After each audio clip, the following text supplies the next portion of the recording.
Moon sale காலை 9 மணியிலிருந்து இரவு 12 மணி வரை ஜூலை 29 ஒரு நாள் மட்டும்.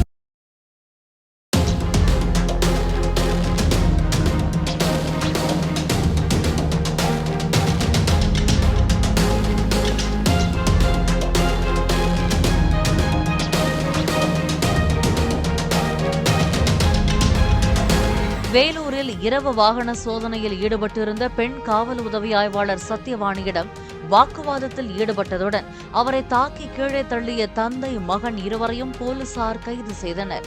விஜயன் என்பவர் மதுபோதையில் ஆட்டோவை அதிவேகமாக ஓட்டி வந்த நிலையில் நிறுத்தி விசாரணை நடத்திய சத்யவாணியிடம் அவர் வாக்குவாதம் செய்துள்ளார்.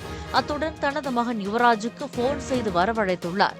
இருவரும் சத்யவாணியை தாக்கி கீழே தள்ளிவிட்டு தப்பிச் சென்ற நிலையில் கைது செய்யப்பட்டனர்.